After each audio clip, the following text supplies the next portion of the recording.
insya Allah Bang Akib akan menunaikan ibadah umroh bersama rombongan travel yang lain. Ada 40 dari mana-mana gitu. Saya sendiri aja.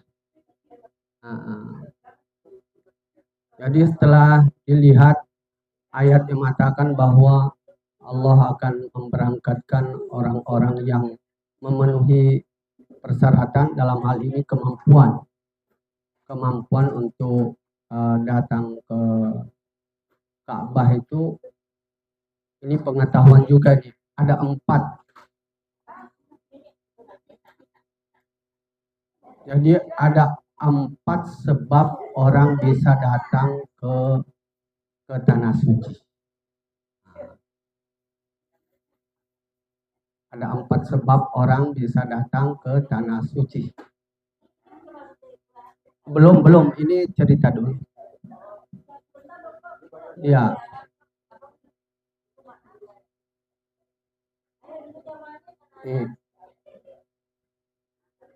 Wih, cakep sekali. Masya Allah.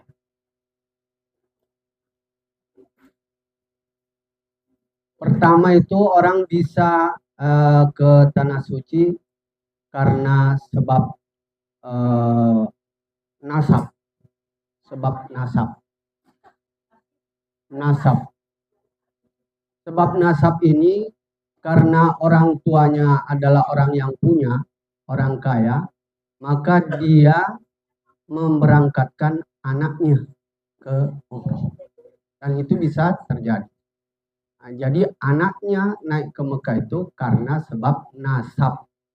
Memang orang tuanya orang kaya, orang punya, dia menaikkan anaknya ke Mekah. Itu nasab.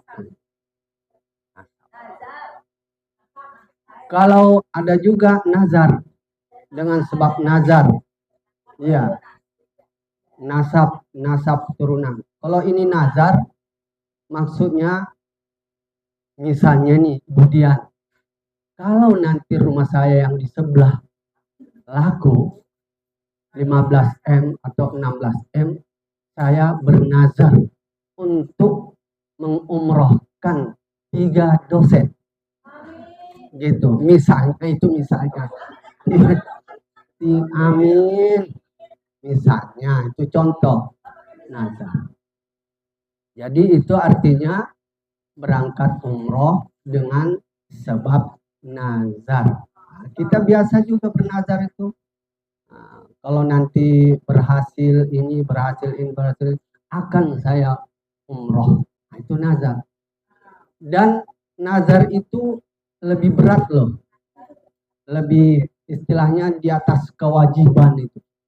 Di atas wajib. Karena dia mewajibkan dirinya sendiri. Nah, berat, maka pahalanya juga berat. Sebagai tanda syukur kepada Allah Subhanahu wa taala, bernazar.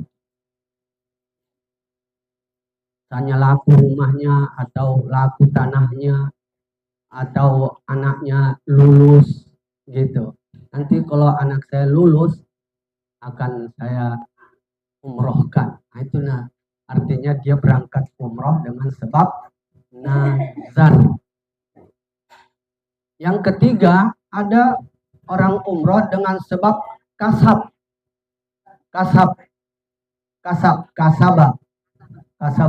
usaha, berusaha. Nah, ini berusaha ini dia kerja, misalnya saya mau umroh, maka mulai hari ini saya nabung 1 juta. Ada orang awak itu penjual sayur apa itu, dia nazar 3.000 sehari. 3.000 sehari nazar mau haji. Dalam waktu 28 tahun beneran dia menunaikan ibadah haji. Nah, 28 tahun kali 3.000 berapa itu? Nah, cukup untuk yang terakhir, umroh dengan sebab nasib. Nah, umroh yang keempat inilah yang sedang mengenai Bang Akif. Nasib.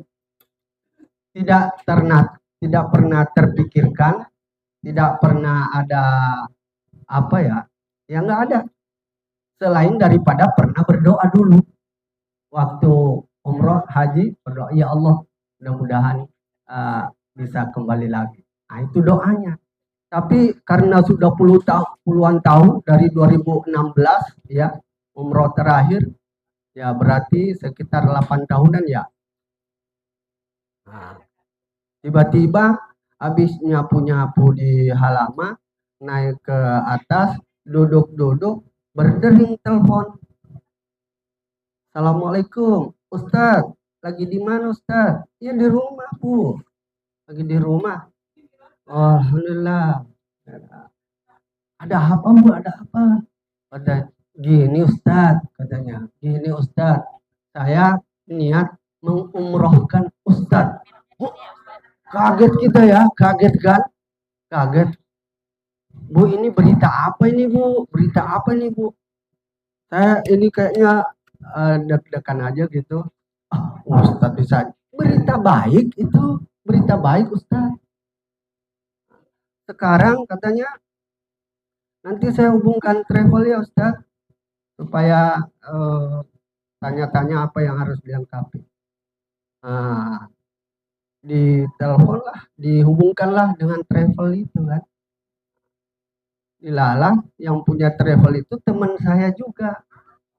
Teman, tapi punya travel dia sendiri kan gitu. Nah, dia sudah tahu Bang Akib ditunjuk tuh sama ibu itu di bulan sekarang Bang Akib ngurus itu ya paspor. Saya besok saya tunggu di mana tuh ngurus paspor di sini ya di migrasi tapi di daerah seperti apa ya, bukan Buncit, kayaknya saya masuk di kayak kayak toko gitu masuk ke dalam di Gandaria ya. Ya, ada. Ya di situ. Ah di situ kali. Tinggal moto. Saya nggak tahu jalannya begitu kan. Naik ke atas, dia ketemu Ustadz yang punya travel, ketemu juga orang. Nggak nunggu lama gitu. Bapak Akib disilakan masuk ruangan 4. Masuk situ. Mau umroh Pak ya? Iya insya Allah. Buka pecinya, buka kacamatannya. Gitu aja. Gitu. Udah. Iya. Ternyata udah keluar gitu kan. Sudah keluar begitu, duduk sebentar ngobrol-ngobrol, dipanggil lagi masuk. Akib dipanggil, itu ada masalah katanya paspornya. Paspor terakhir yang diminta bukan paspor yang ini. Yang bawah ini 2009 ternyata Bapak udah pernah bikin 2016. Wah, gimana itu? 2016 itu gimana kita lupa. Telepon istri, Dek coba cari itu paspor itu. Aduh ini bisa gara-gara itu gak jadi nih. Di mana bang? Pokoknya naik, buka itu. Pada akhirnya nggak ketemu juga. Wah, kata siapa yang punya travel ini kayaknya dia, wah bakal nggak jadi kan gitu ya. Ya saya juga tanya lagi, Pak, ada nggak jalan lain supaya jadi itu? Ada 2 cara Pak, kata ini istilahnya calon resmi lah. Ada 2 cara Pak. Kalau mau melalui prosedur, datang ke Buncit. Jam 6 sudah di situ. Antri di situ karena setiap hari hanya 10 orang yang dibawa. Nah, jadi kalau nggak datang jam 6, antri aja itu belum tentu. Karena ngambil satu, nanti masuk. Ya, saya nggak tahu kan. Dari situ. Nah, besok seminggu lagi, datang lagi. Nanti baru wawancaranya.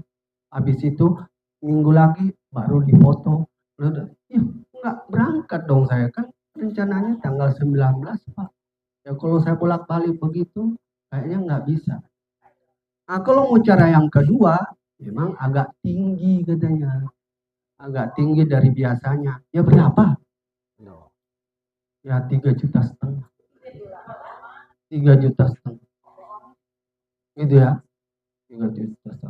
Nggak bisa lagi, ya itu kan yang kedua, cara yang kedua Pak. Gitu. Maksudnya cara yang kedua itu saya tinggal, ya Bapak tinggal nunggu di rumah aja. Nanti kita semua urus.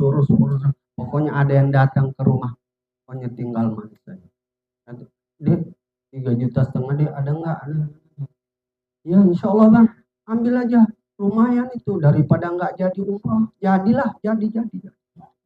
Begitu pembicaraan dari rumah. Ya bang, insya Allah jadi betul. Beneran. Jadi nggak perlu lagi tadi yang 2016 langsung apa saat digunting apa. Nah kita kan belum mau cerita apa segala macam kan udah, karena persyaratannya masih banyak, belum lagi suntik meningitis katanya ya, harus pergi ke Fatmawati lagi. Nah, kemarin sudah juga manasik sudah juga di asrama haji. Nah, di asrama haji lengkap di situ manasiknya, langsung Ka'bah. Ya sampai hari ini insya Allah kita udah siap-siap, kopernya sudah ada, baju ihramnya sudah ada, seragam batiknya sudah ada, ya tinggal berdoa saja. Mohon doanya semuanya supaya perjalanan abang lancar dan kembali sukses ya. Dan di sana mendapat sesuatu lagi ya. Amin. Kita doakan. Iya. Amin. Ya. Iya. Tanggal 19 jam 7 pagi udah harus di bandara. Jam 7 pagi. Tanggal 19 hari Senin jam 7 pagi. Udah di bandara karena sebelum berangkat tuh 5 jam sebelum itu proses dari banyak orang ya. Terima kasih, mudah-mudahan semuanya atas doa kita berlancar perjalanan. Mari kita mulai kuliah kita dengan materi Quranic Way of Life. Quranic Way of Life ini kalau mau diterjemahkan dalam bahasa Al-Qur'annya kali bisa dikatakan Sirotol Mustaqim. Ya. Sirotol Mustaqim.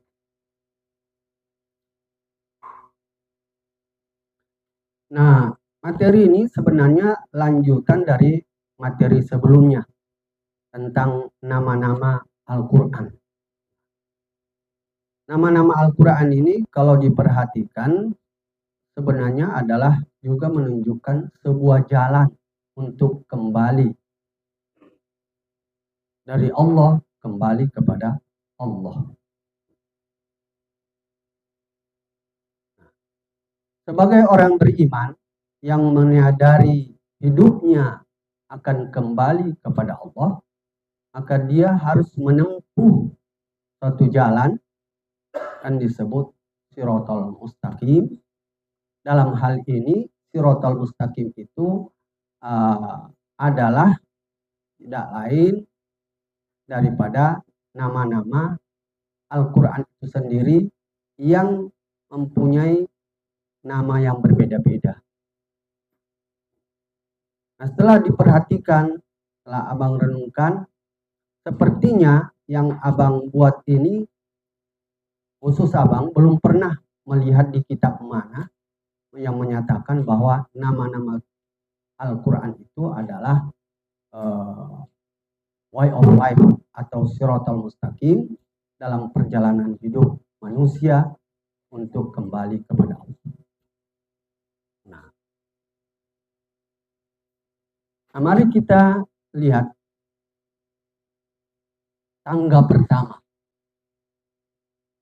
Karena itu jalan, ya maka kita katakan ini tangga pertama, namanya tangga Alkitab. Alkitab sebagaimana artinya adalah tulisan, maka untuk membaca sebuah tulisan, alatnya adalah indera kita, yaitu mata dan tangan. Melibatkan mata dan tangan. Mata membaca, tangan menulis Alkitab. Nah, gabungan dari mata dan tangan itu kita temukan satu istilah di dalam Al-Quran, yaitu adalah pandangan ro'a namanya. Pandangan ro'a. Kalau kita pakai pandangan ro'a kita dengan benar membaca Alkitab, itu bisa sampai ujung daripada bacaan itu yang dikatakan bacaannya sudah berhasil, maka orangnya itu nanti disebut al-muqri. Al-muqri, ini kurang hamzah ya, ada hamzah di atas. Al-muqri. Al-muqri artinya ahli membaca Al-Quran. Ahli dalam membaca Al-Quran. Al-muqri.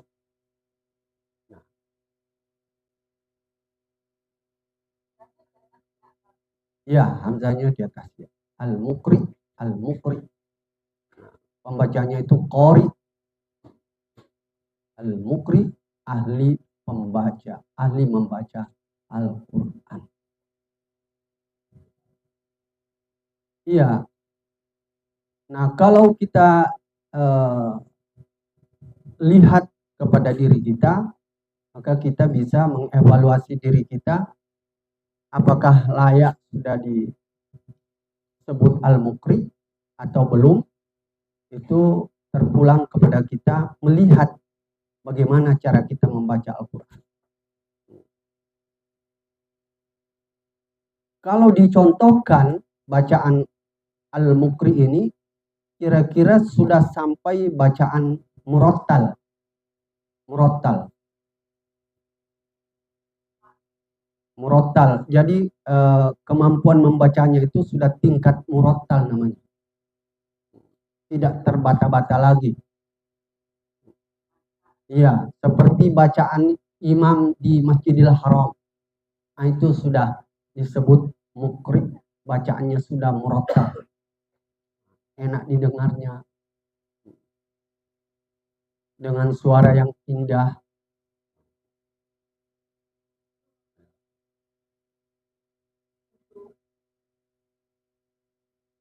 Nah, itu.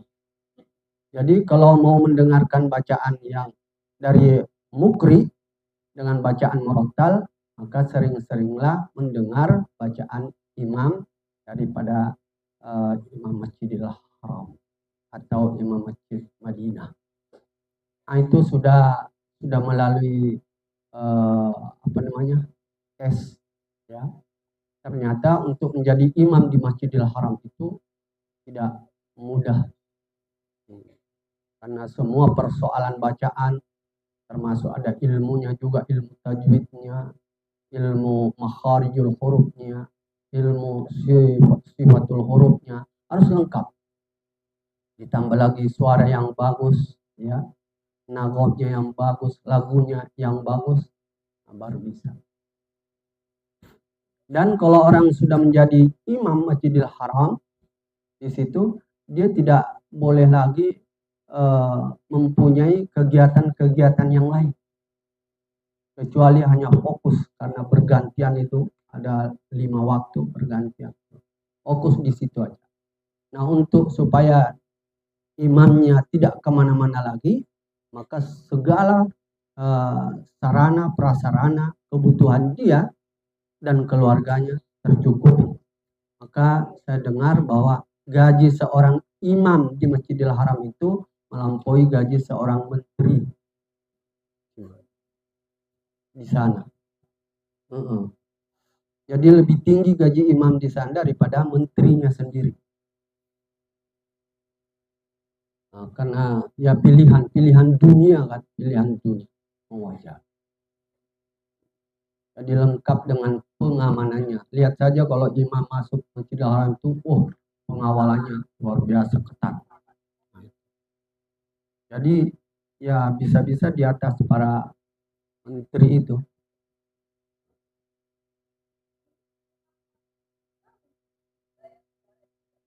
Iya, betul.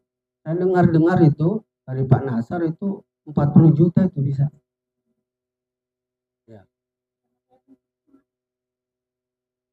Jadi ada perumahannya, ada perumahannya. Apa? Harusnya begitu, maka tidak boleh teman-teman. Muazzinnya.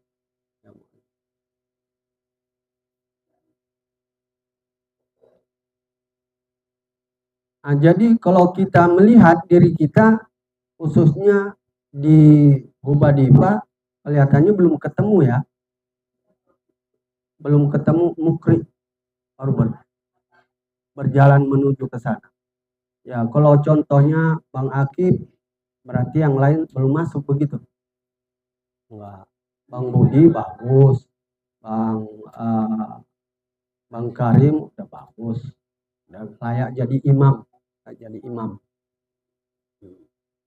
Murotal itu kira-kira sekali baca nggak ada yang salah gitu, nggak ada yang ulang lagi, gitu. Zalikal kitabu la raiba fihi hudal lil muttaqin. Gitu. Alladzina yu'minuna bil ghaibi wa yuqimuna as-salah wa mimma razaqnahum yunfiqun. Sama nggak Imam? Begitulah contohnya. Nah, tapi mereka imam tentu berpengetahuan juga. Jadi dites juga ilmunya yang lain, ilmu tafsirnya, ilmu apa, pemahamannya lah. Nah, tapi fokus nanti dia jadi mukri pembaca Al-Quran, ahli membaca Al-Quran. Nah, jadi bergantung kita mau mengambil jalan yang mana di antara 6 ini, di antara jalan. Tapi bagusnya kita berjalan sesuai dengan tangga-tangga. Kita lihat tangga yang kedua, Al-Huda. Al-Huda itu diperlukan alat untuk membaca Al-Huda. Alatnya itu adalah telinga dan lisan. Telinga kita, lisan. Telinga mendengarkan bacaan. Tentu saja bacaan yang kita dengar kalau kita sendiri mengajinya adalah bacaan dari hati kan. Sebenarnya bacaan hati diproses oleh otak, sampaikan kepada telinga mendengar, lalu lisan yang membaca. Begitu proses Al-Huda itu. Nah, tentu saja yang melakukan pembacaan itu adalah pikiran. Jadi sebenarnya pikiran kita dulu yang membaca, lalu keluar di lisan. Nah, jadi sudah terasa di pikiran kita, lalu keluar bacaan. Alhamdulillahi Rabbil Alamin, Ar-Rahmanir Rahim, Maliki Yaumiddin, Iyyaka na'budu wa iyyaka nasta'in, Ihdinas siratal mustaqim, Siratal ladzina an'amta 'alaihim ghairil maghdubi 'alaihim waladdallin.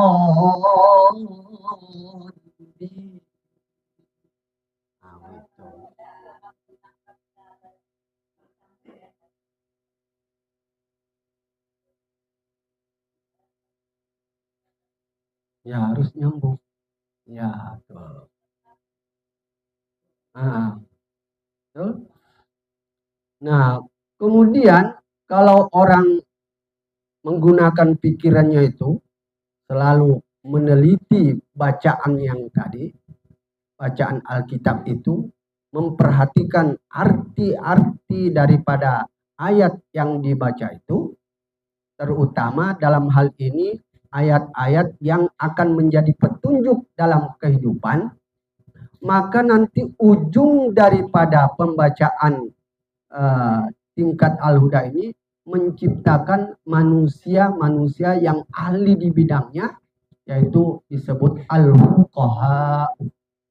Al-fuqaha adalah ahli hukum. Ahli hukum. Nah, jadi yang dibutuhkan petunjuk dalam Al-Quran itu ya adalah bagaimana kita menjalankan syariat Islam ini sesuai dengan hukumnya. Maka nanti ada para ahli hukum ini. Pada ahli hukum ini kan kita sebutlah 4 mazhab itu yang terkenal, ya. Dia menciptakan atau membuat hukum yang digali dari Al-Quran yang disebut namanya hukum fikih. Hukum fikih itu adalah hukum Islam. Orangnya itu disebut al-fuqaha. Fuqaha, para ahli hukum, para ahli fikih. Nah, para ahli fikih ini dia harus mempunyai alat namanya ilmu usulul fiqh. Usulul fiqh. Usulul fiqh namanya.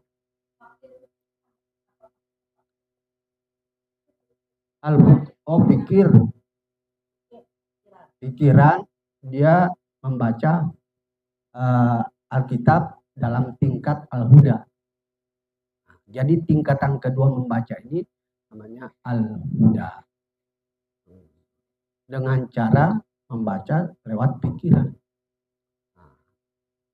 Untuk mendapatkan hukum-hukum yang ada di dalam Al-Quran itu melalui bacaan dengan pikiran yang berulang-ulang. Maksudnya yang berulang-ulang ini tidak 100-2002 kali.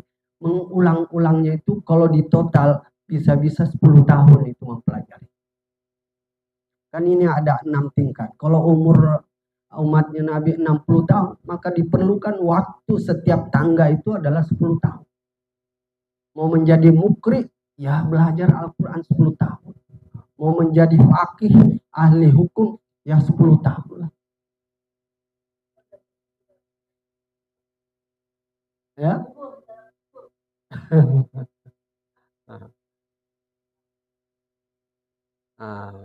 Jadi kita lihat bagaimana hasil dari membaca Al-Quran itu secara pikiran telah menciptakan atau melahirkan manusia-manusia hebat di bidangnya. Ahli hukum. Ini ahli hukum macam-macam. Ahli hukum apa saja. Hukum jinayat, hukum nikah, ya, hukum ekonomi. Nah, itu menyangkut masalah.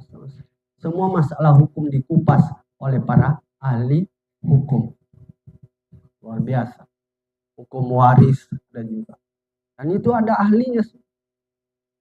Tentulah orang yang ahli hukum ini ya menggunakan pikirannya secara cerdas. Pikiran.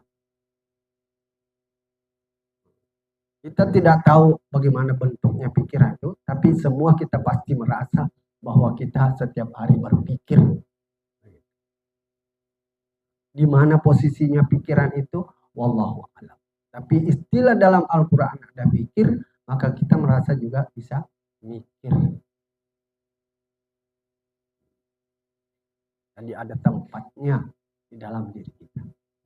Oke, sampai di sini ada kejelasan? Ada ya? Kalau yang pertama tadi mukri, yang kedua al-fuqaha, ahli hukum.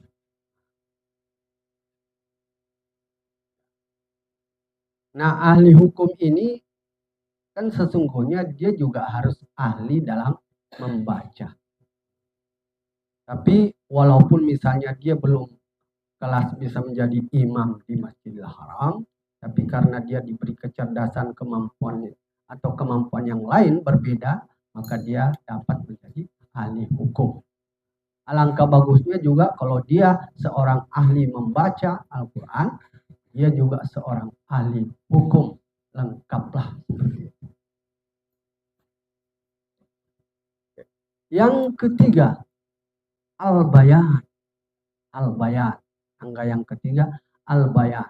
Al-bayan ini alatnya pada diri kita disebut hati atau kolbun. Kolbun itu sama dengan jantung sebenarnya. Jantung.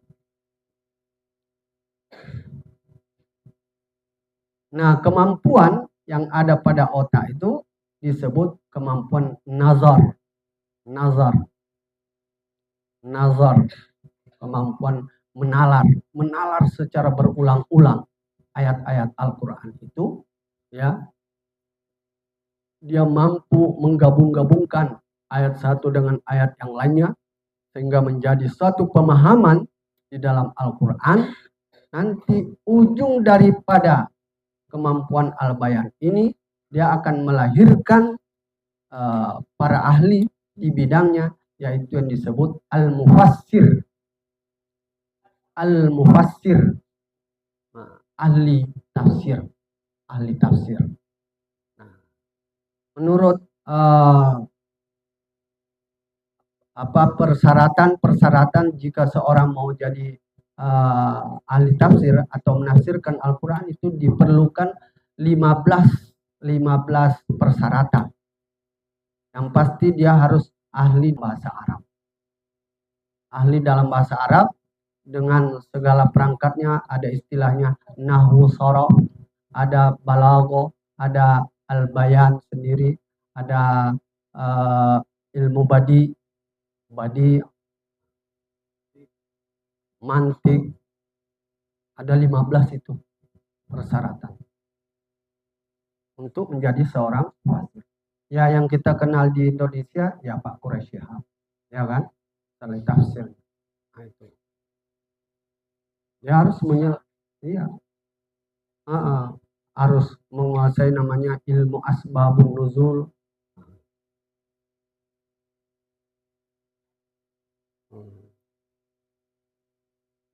Jadi lebih berat, tambah berat ini. Nah, tapi kita lihat ya, mukjizat Al-Quran itu yaitu mampu melahirkan orang-orang pilihan.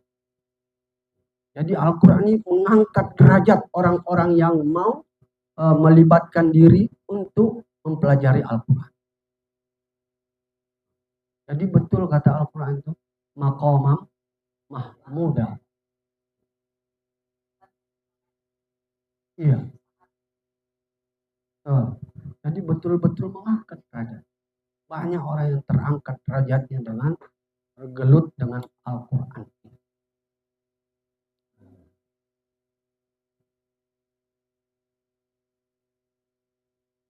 Nah, tafsir di seluruh dunia jutaan kali.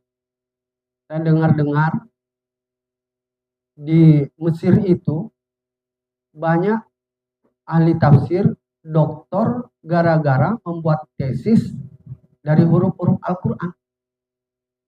Jadi al-alif fil Quran, alif di dalam Al-Quran. Jadi doktor dia. Dia buat tesis tentang alif saja, jadi doktor. Ada juga tesis al-ba'u fil Quran. Tesis dipertahankan. Jadi bagaimana itu wawasannya? Bisa jadi ahli tafsir, bisa mengeluarkan tafsir tentang alif.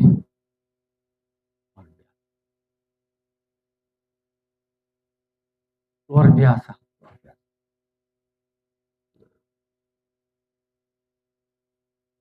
Begitu cara Allah mengangkat hambanya itu diberi keahlian.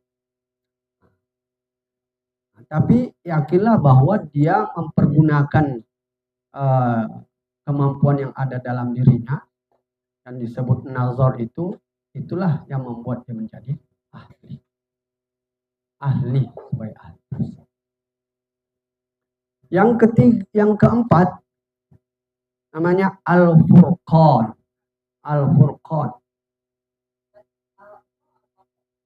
Mana? Al-mufassir. Al-mufassir. Ya. Ya, bagi kita cukup mengetahui aja ya bahwa ada istilah-istilah yang lain.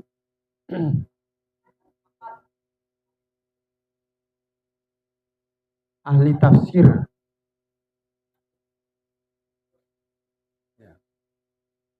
Nah, yang keempat Al-Furqan. Al-Furqan ini alat untuk membacanya yaitu namanya akal. Akal itu berkaitan dengan syarafu. Jadi kalau orang ahli membaca dalam tingkatan Al-Furqan itu dipastikan sarafnya bagus. Sarafnya bagus. Nah, kemampuan otak yang dipakainya itu namanya kemampuan basar. Basar, sudah pakai mata batin istilahnya ya. Basar. Basar, untuk mendapatkan pandangan basar ini diperlukan sifat yang namanya sobar. Jadi basar, sobar. Harus tahan uji di sini. Iya. Jadi kita lihat ini karena dia ilmu yang dicapainya, orang yang membaca Al-Furqan ini, ilmu yang dicapai nanti itu namanya ilmu al-hikmah.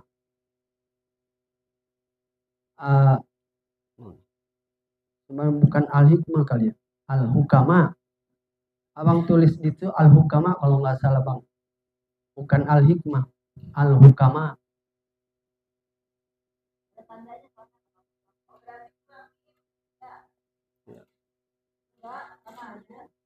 Al-hukama itu mimnya ada alif ke atas baru hamzah, al-hukama.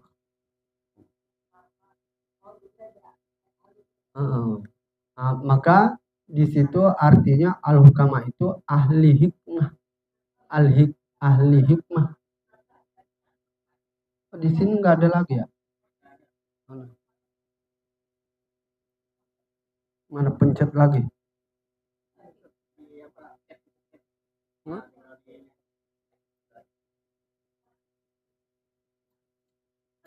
Tab yang mana? Ketik yang mana? Sebelah kanan atas. Oh gitu aja. Oh gitu, tak aja gitu ya. Pikir ada yang di bawah ini. Bukan al-hukama, al-hukama. Ya. Al-hukama. Ahli hikmah, ahli hikmah. Jadi di sini tipe orang ahli hikmah itu dia melihat sesuatu itu tidak melihat lagi baik buruknya sesuatu. Tapi dia selalu melihat sesuatu itu berusaha mengambil hikmah di balik semua peristiwa yang terjadi. Jadi menangkap hikmah-hikmah dari Al-Quran itu.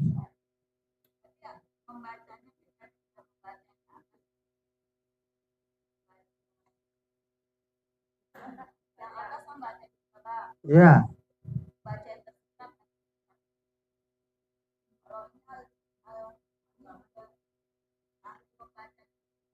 Iya, iya, tapi hasil dari bacaannya itu melahirkan hikmah-hikmah, melahirkan hikmah. Maka orangnya disebut al-hukama, al-hukama, para ahli hikmah.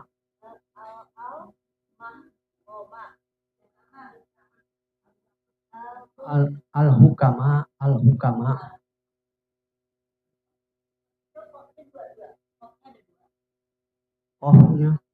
Ohnya ada dua. Mana? Oh ini, ibu, ini yang dibahas sekarang kok lihat ini. Ini, iya, lompat.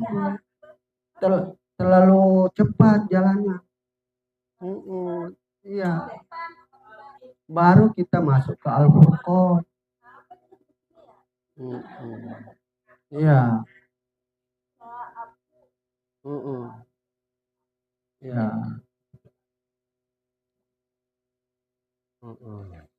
Tapi bukan berarti cepat-cepat banget itu ya selesai udah. Bukan begitu kan? Bukan begitu. Merdeka.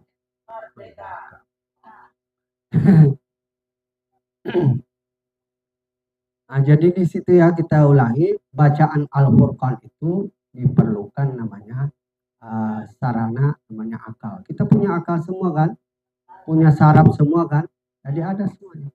Nah, makanya kualitas membacanya itu namanya basar. Dia namanya basar, pandangan hati.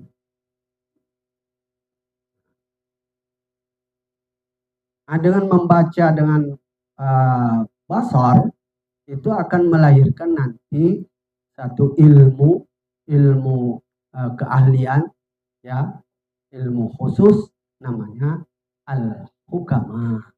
Al-hukama artinya ahli hikmah, ahli hikmah. Jadi orang-orang hikmah ini tidak ada lagi suuzon di dalam dirinya. Kan kalau dibilang al-hikmah itu yang debus-debus itu.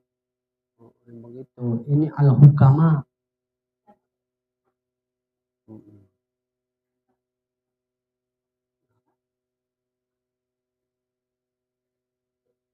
Kalau al-hikmah itu dalam Al-Quran itu Luqman al-Hakim, Luqman al-Hakim.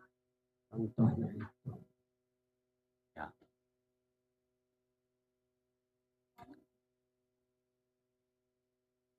Oke, sudah bisa dipahami? Ya, Al-Quran.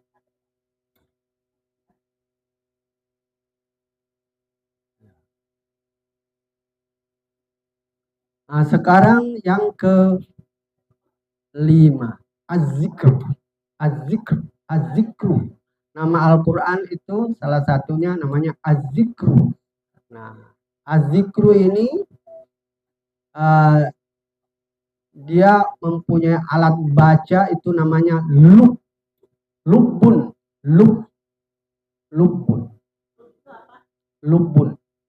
Jadi lubun itu kalau dikata hati, di dalam hati. Jadi ada hati, dia di dalam hati. Lub namanya. Nah, jadi hati itu kan kolbun. Di dalam kolbun itu lubun, nggak ada kohnya. Nah, artinya lebih dalam lagi. Nah, jadi hati di dalam hati. Nah, hati di dalam hati itu namanya lubun. Itu lubun, hati halus lah, hati yang lubuk hati, ya gitu.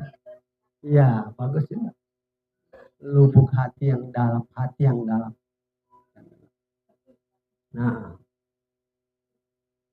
Nah, kemampuan yang dimiliki itu atau orang yang memilikinya itu disebut ulul albab. Orang yang memiliki bacaan az-zikr itu dengan lub dan ingatannya itu disebut ulul albab. Maka di dalam Al-Quran ada mengingat ketika berdiri, mengingat ketika berjalan, duduk, mengingat ketika berbaring. Nah, jadi orang az-zikr ini dalam bacaan hampir dalam 24 jam itu adalah pekerjaannya zikir. Dan itulah yang disebut ulul albab. Nah, ulul albab ini melahirkan suatu skill, kemampuan dalam dirinya, disebutlah mereka itu al-huffaz. Al-huffaz. Al-huffaz, para penjaga, para penghafal, para pemelihara, penjaga, penghafal, pemelihara Al-Quran. Pemelihara al-huffaz. Kalau keahliannya, itulah yang disebut nanti orang ahli tariqah. Ahli tariqah. Jadi zikirnya itu 24 jam. Al-Hufaz. Al-Hufaz penjaga, pemelihara, ya. Penjaga, pemelihara Al-Quran.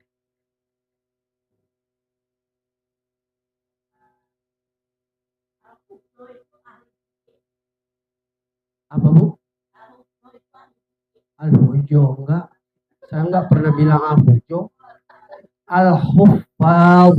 Al-Huffaz. Bukan al-hujjo, itu bahasa orang sana. Iya, al-huffaz, al-huffaz, al-huffaz. Para penghafal Al-Quran itu al-huffaz namanya. Penghafal Al-Quran huffaz. Nah, hafiz, orangnya hafiz. Nah, orangnya hafiz. Nah, al-huffaz para penghafal Al-Quran. Iya, hafiz. Hafizun. Makanya zozizuzo, penting sekali itu untuk iya, atau zuzon, zoni zoz. Nah, itu gitu. Ya, itu ahli thariqah. Ahli thariqah. Ahli apa namanya thariqah? Ahli apa thariqah itu apa ya? Jalan juga. Manhaj. Ya. Ya, kayak gitu ahli thariqah. Ya, ya, tapi ahli thariqah di sini tentu saja sudah melalui perjalanan-perjalanan di atas, walaupun tidak ahli banget, tapi dia mengerti sudah ini. Bahwa dia tahu yang namanya hukum itu, tafsir itu dia tahu, hukum dia tahu, maka bacaan meningkat, disebutlah dia al-huffaz, para penjaga Al-Quran, pemelihara Al-Quran. Dengan segala isinya, bukan hafalannya saja yang dijaga, tapi hukum-hukumnya, ya, makna-maknanya. Jadi bukan hafid yang seperti kita ketahui bahwa dia menghafal Al-Quran walaupun tidak mengerti artinya, bukan yang itu. Nah, itu bahagian 1/6 daripada al-huffaz. Al-huffaz. Nah, ya.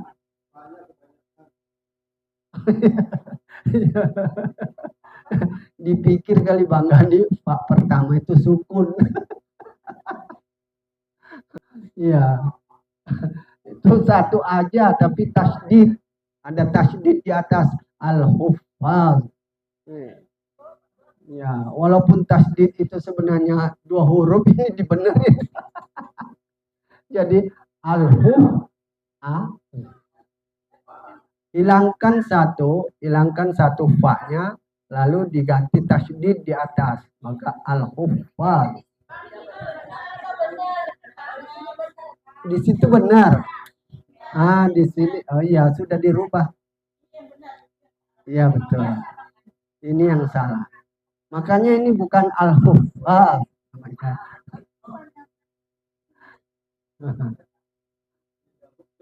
Iya. Jadi setelah Abang menerangkan ini, kita yang mau tahu kualitas diri kita, terasa bagi kita ketinggalan terus. Iya. Ketinggalan kita. Di mana? Iya. Ketinggalan semua. Ini kita di tingkat pertama aja masih perlu 10 tahun. Iya, benar. Tapi itulah kenyataannya yang harus disampaikan. Karena ini adalah perjalanan hidup manusia. Tapi kalau Allah itu berkehendak, ya, Allah berkehendak tadi itu, dan seperti itu tadi, menurunkan apa namanya, fa'alhamaha fujuraha wa taqwa. Ya. Ada namanya ilmu laduni kan, ada ilmu laduni. Nah, tapi persyaratan ilmu laduni itu tentu saja kualitas hatinya yang dilihat. Kalau hatinya itu suci benar, ikhlas benar, suci ikhlas dalam hidupnya, wah itu banyak menurunkan ilmu-ilmu Allah. Nah, perjalanan yang paling tinggi itu disebut an-nur. An-nur. An-nur. Kemarin sudah dijelaskan, an-nur itu artinya cahaya kan? Nah, tapi fungsinya itu adalah menerangkan, menjelaskan, menyatakan. Itu an-nur. An-nur. Jadi alat yang ada pada diri kita ini untuk membaca secara an-nur yaitu nasiyah. Nasiyah ini artinya ubun-ubun. Ubun-ubun, tempat keluar masuknya ruh. Tempat keluar masuknya ruh dalam diri kita. Maka diterjemahkanlah secara bahasa yang kira-kira mendekatkan kepada pengertian sebenarnya ruh itu adalah sesungguhnya kesadaran. Kesadaran. Jadi manusia itu kalau kesadarannya semakin tinggi, itu semakin menjadi cahaya. Ubun-ubun. Ubun-ubun itu tempat keluar masuknya ruh. Kalau masih kecil itu ada begitu. Iya. Iya. Iya. Itu beda dengan udara. Kalau udara yang masuk itu oksigen udara yang melalui hidung. Itu yang ditiupkan kan. Kutiupkan ruh. Tapi kuturunkan ruh itu melalui mulut. Kalau ditarik orang yang meninggal itu sebenarnya ditarik dari sini. Ditarik sini berkurang dari kaki. Saya ada cerita sedikit. Pernah dalam hidup abang itu mau mengetahui gimana itu kalau ruh itu dicabut istilahnya.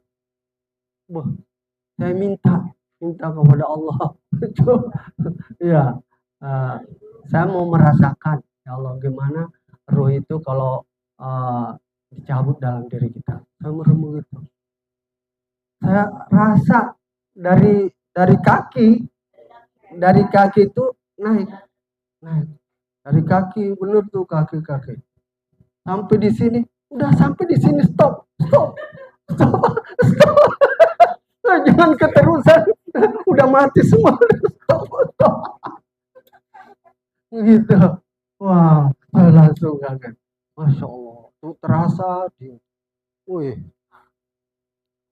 Saya nggak berasa sakit, cuman terasa aja dingin kayak orang mayat itu dingin. Di sini panas karena belum sampai ke sini, tapi di sini udah dingin semua. Ini ya Allah udah sampai. Wah kalau udah sampai sini habis itu. Saya pernah ingat itu. Kalau itu saya coba minta begitu kan, rasain itu bener.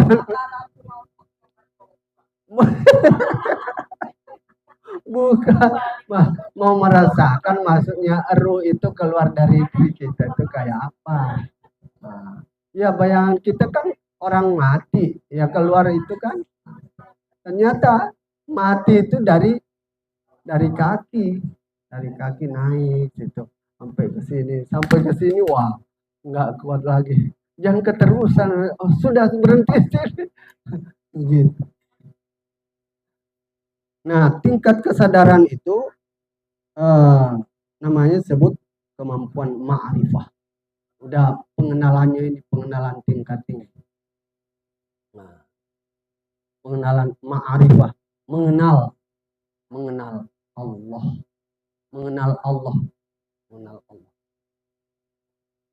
Jadi dia tidak melihat lagi segala sesuatu kecuali hanya melihat Allah. Apa kemarin itu saya tidak melihat sesuatu kecuali ma ra'aitu syai'an illa wa ra'aitu Allah fihi qablahu ba'dahu fihi ma'ahu. Jadi aku tidak melihat sesuatu kecuali aku melihat Allah sebelumnya. Aku tidak melihat sesuatu kecuali aku melihat Allah sesudahnya. Aku tidak melihat sesuatu kecuali aku melihat di dalamnya. Aku tidak melihat sesuatu kecuali aku melihat Allah bersamanya.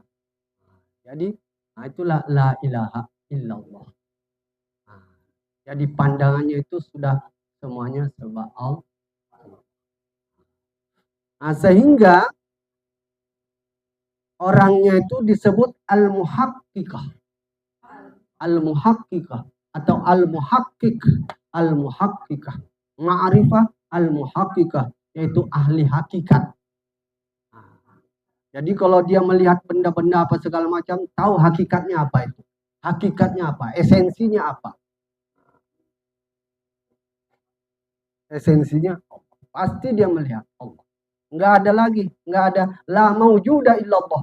Tidak ada yang mewujud kecuali Allah. La ilaha illallah, tidak ada Tuhan kecuali. La ma'buda illallah, tidak ada yang disembah kecuali Allah. Nah, itu tingkat tinggi. Namanya saja nur. Nur. Nah, di sini sudah menjadi apa? Kaitannya dengan Nur Muhammad. Jadi al-muhaqqiqah itu, ahli hakikat itu sudah melihat segala sesuatu itu sebagai Nur Muhammad.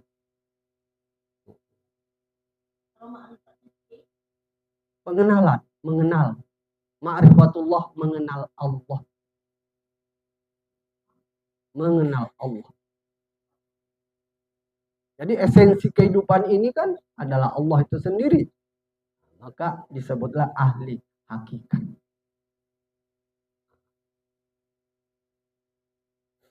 Ahli hakikat. Sampailah istilahnya dia tauhid, ya. Sudah mengesahkan Allah. Nah, sehingga orangnya itu sudah, kalau kita lihat orangnya, kita bisa mengatakan dia sendiri adalah sudah nur, cahaya. Misalnya orang yang belajar itu dalam keadaan gelap, maka orang yang mengajar itu adalah cahaya. Cahaya. Nurun ala nur. Itu. Jadi dia istilahnya udah menjadi solving problem dalam kehidupan. Semua masalah bisa diselesaikan dengan dirinya sudah menjadi nur. Ya, barangkali begitu. Ya, makanya orangnya udah disebut rahmatan lil alamin. Rahmatan lil alamin. Dimanapun dia berada menjadi rahmat bagi orang lain. Dimanapun dia berada menjadi rahmat orang lain. Ya, luar biasa. Wa ma arsalnaka illa rahmatan lil alamin.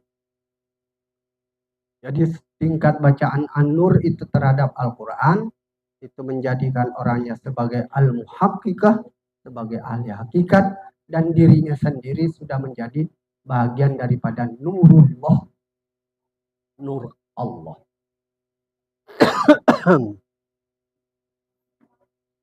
Allah. Orangnya sudah menjadi rahmatan lil alamin. Kalau diumpamakan rahmatan lil alamin itu adalah milik semua para nabi dan rasul. Nah, itu sudah nggak diragukan lagi kan? Rahmatan lil alamin itu milik para nabi dan rasul.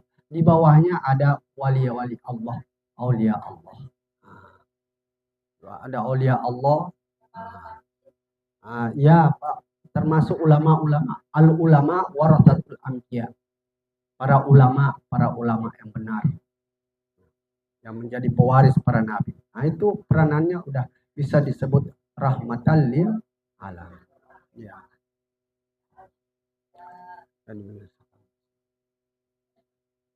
Oke, saya kira sampai di sini kajian kita. Mudah-mudahan ada manfaatnya dan bisa dijadikan bahan rujukan untuk evaluasi diri kita. Kita tahu tingkatan kita masing-masing di mana dan harus bagaimana. Ya, kita berusaha meningkatkan diri. Minimal ahli dalam kitab satu surat misalnya. Ahli dalam satu surat Al-Huda, Al-Bayan, Al-Furqan. Jadi kemungkinan besar nanti kita di akhir kuliah itu masing-masing punya tulisan masing-masing. Tulisan masing-masing. Kalau di S1 itu persyaratan untuk sarjana itu 75 halaman sampai 100. 75 halaman sampai 100. S2 itu 100 sampai 200. S3 200 sampai 300 halaman. Nah, itu persyaratan. Nah, kalau di sini 1 sampai 50 aja. 1 sampai 50.